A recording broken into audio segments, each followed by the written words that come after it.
Hey, how are you? Welcome back. In this demonstration, and you've come back for another demonstration, so you must be thinking it's good so far, we're going to see how we can use various shutdown commands in CentOS 7. We're going to jump out now to the console and we're going to start watching some of this. And again, it's like everything, if you can follow through on your own systems, it's really going to help your learning. So let's move across now to the command line of our CentOS 7 system.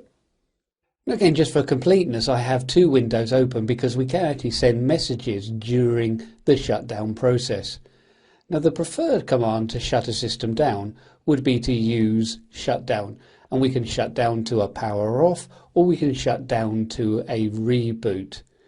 But we also have commands just reboot itself and halt and power off. The difference between halt and power off is it's forcing, so long as it's integrated with power management, that the system does actually shut off. On some systems they can go down more or less to a BIOS prompt.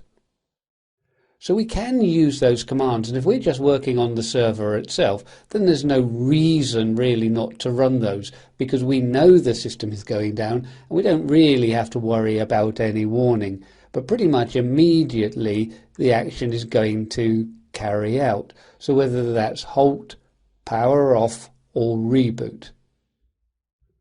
We've also got some legacy commands which are probably there just to provide support or legacy support for scripts that might have the older commands in.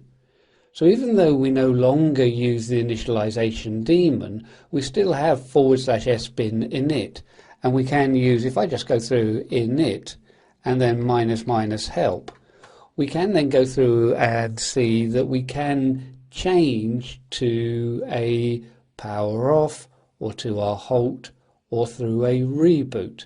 We can also specify not to send any messages out, so no -wall.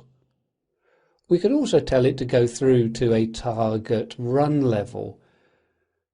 We'll see more later how we can change to different run levels, but we can see that we can still do it through this command. Equally as with init, we also have the legacy command tell init. And again, if I go through and look at tell init -- help, we can see really it's the same command coming up. So if I did need to shut the system down, then I can then go through and just use, say, a tell init 0 or a tell init 6 to reboot.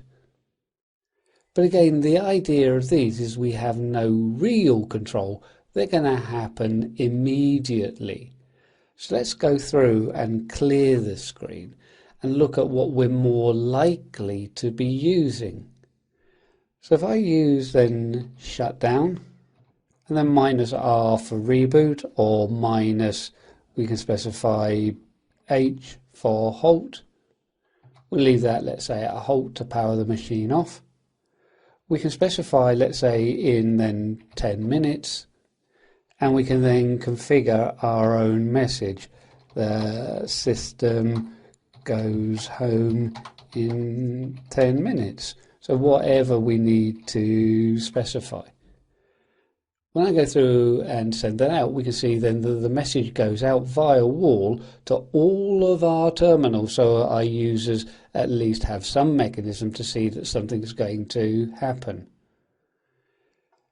If I just go through and Control C on this, then that should cancel out. But if I go through and if we need to force a cancel, we can then do a shutdown -C. So we can see now that that shutdown event has been cancelled.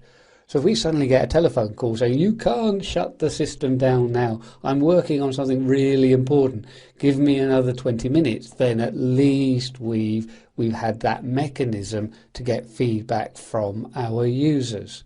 And we can see that we also then send out via wall that cancellation message. Let me just clear this screen for the moment. The other thing is with the command. If I go through, okay, let's go through and say we're going to shut down in 10 minutes. So we can see here, then we've got it going down.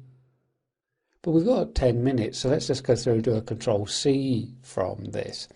If I go through and look at the /run directory, well, we can see a few files in there, but if I try to look for /run and then /no login, we can see that the file doesn't exist. And you might be thinking, well, why should it exist? Once we get below 5 minutes left, then the system will create the /run /no login file. So that will then disable logins for all non-root users once we've hit that 5-minute threshold. So root could still log in, perhaps they do need to cancel the impending shutdown, but no other user would be able to shut it down. Let's just take a look at this. If I go through and do my shutdown and -C on this, we can clear this out. So we've cancelled that again.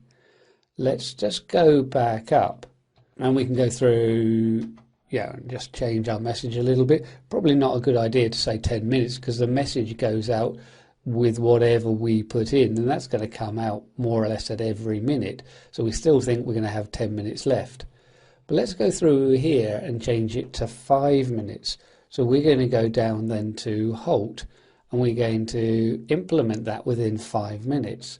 So as soon as we've started the countdown, we're already less than 5 minutes to go. So let's go through now, and if I go through and run my ls command, we can see that that file already exists. And if I now go through and cat out that last argument, that's going to be /run /no login. We can see then that we've got the system is going down. So if I try to log on, then I'm going to get that message displayed to me, and it's going to prevent me logging on. As a root user though, I would be able to log on. Again, I don't particularly want the system to reboot at the moment, so I can go back and run that shutdown and -C command. Now, having a look at how we can shut down our system, let's go through and take a look at how we can change run levels.